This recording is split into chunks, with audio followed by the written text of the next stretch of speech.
The scientific study of fungi is mycology.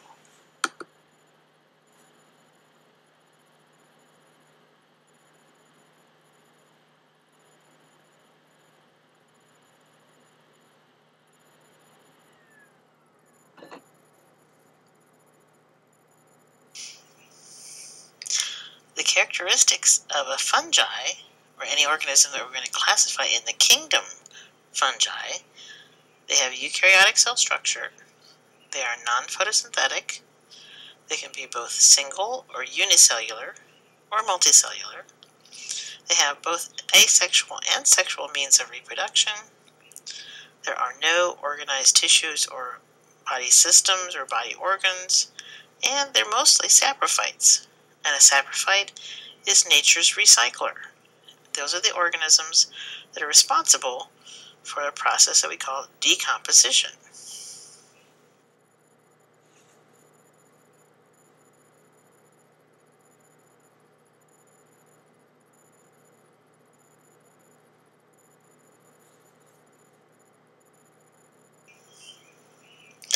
In addition to the general characteristics of how and what we would use to classify an organism in the kingdom fungi, we also have common names for typical examples. Molds are also considered to be fungi. That fuzzy stuff growing on the forgotten food in your refrigerator, or that loaf of bread that's in the corner in the kitchen and we forgot to use it up before it molded. Those are types of fungi. Yeast, if you've ever tried to make wine, or if you've tried to make homemade beer, or if you've made homemade bread. Those are all food products that are manufactured with the assistance of single-celled or unicellular fungi that we call yeast. Mushrooms are going to be classified in the kingdom fungi. Puffballs, shelf fungi, bracket fungi are all examples of different kinds of organisms that we would classify in the kingdom fungi.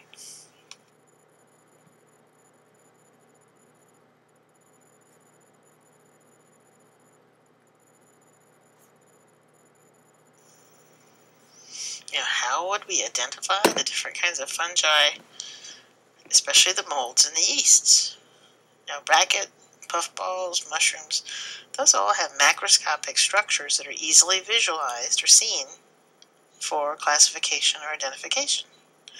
Molds and yeasts, on the other hand, we often have to use microscopic morphology to determine identification of both genera and species.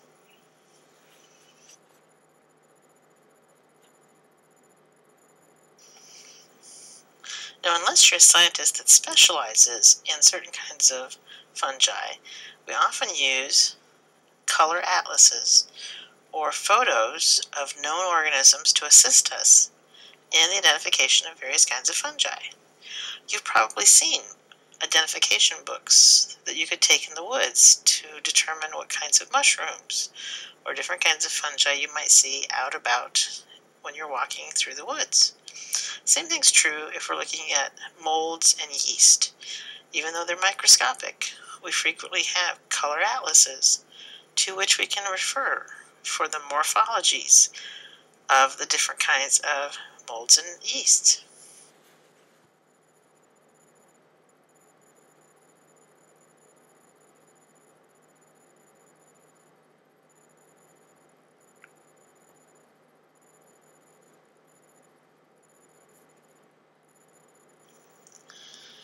Yeast are the unicellular or single-celled fungi that are going to be found in various places in and on our bodies and in nature. They reproduce by a mechanism called budding.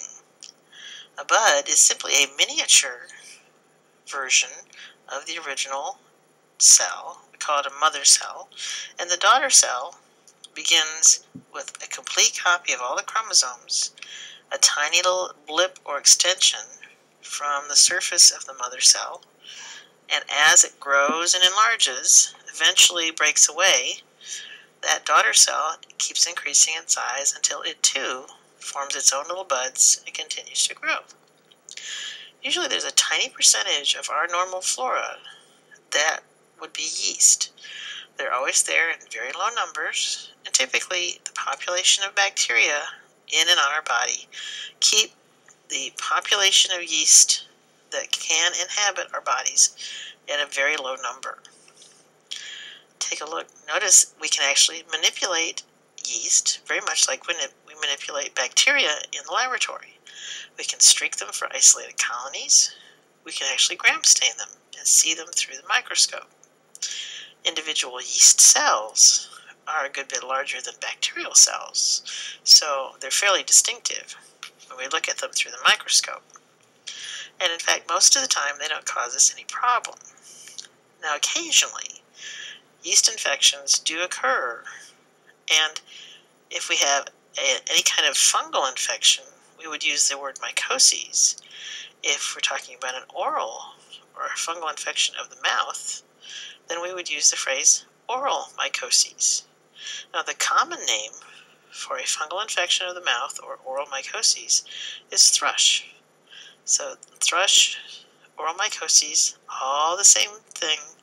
There's some type of fungi growing in our oropharynx.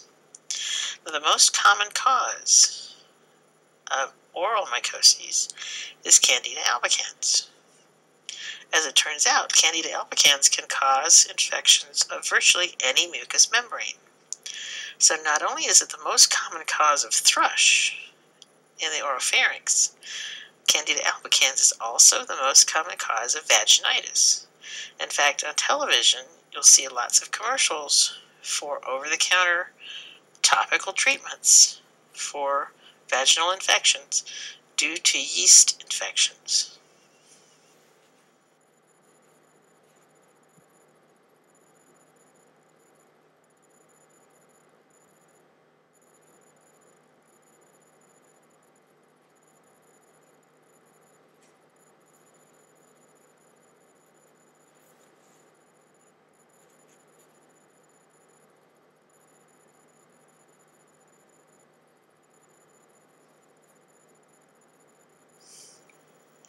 Molds are also classified as fungi. When we look at molds growing on the forgotten food in our refrigerators or in our pantries, they often look cottony or velvety. That cottony, velvety appearance are due to numerous tiny microscopic filaments that we call hyphae or mycelium. Plural would be mycelia. These little filaments, if we find them simply as sort of structural components, we would use the word mycelium. If, on the other hand, we see specialized structures, we might use the word hyphae. We're still talking about pretty much the same type of thing, just long, slender little filaments that are used to construct the entire macroscopic structure of the mold. Now, in another section of our discussion of fungi, we'll have more specific examples of different kinds of molds, as well as different kinds of fungi.